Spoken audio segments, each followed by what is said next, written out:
for joining us. New at 6 detectives are pledging enormous resources in an unsolved teen's murder. This is big stuff, folks. It is after the 9 on Your Side I-Team profiled the murder of Karen Spencer. She disappeared in 1989. The case has been unsolved for these 28 years, but detectives think they know who killed her.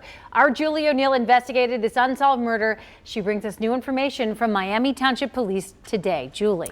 Miami Township's police chief and lieutenant in charge of investigations sat down with the family of Karen Spencer just yesterday and tell me they are dedicated to spending months reviewing every piece of evidence that could finally bring justice for Karen. She's my girl. Karen was the youngest of 7 Diane and Richard Spencer raised. Through the years, they've shared with us pictures and memories of their missing daughter. She used to get angry. She'd say, "I'm going to run away from home." I'd say, "Okay, but don't leave the yard." She'd say, "Okay," and out the door she'd go, sit down on the curb.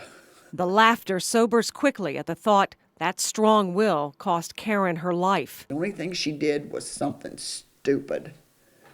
Stupid thing. Karen got into an argument with her sister-in-law on this stretch of I-275 in Miami Township on a December night in 1989. She got out of the car. Her sister-in-law drove off as she says she saw Karen talking with a man in a red Datsun like this one. Now retired Miami Township Detective Bill Paul says after interviewing that driver numerous times, he's convinced he killed Karen, as was the FBI after reviewing the case. Felt absolutely 100% positive I got the right person. They said it's just a matter of finding the right button to push. Paul says the suspect was a young man in his early 20s, just out of the military. The man admits he spoke with Karen on the interstate, and Paul says the red car he was driving that night vanished right when Karen did. Do you know where he is? Yes, we know where the primary suspect is right now. Lieutenant Greg Jenkins confirms he will now take on the case full time, hoping he can finally give closure to Karen Spencer's family. She could not have been more loved. She could not have been more missed, ever.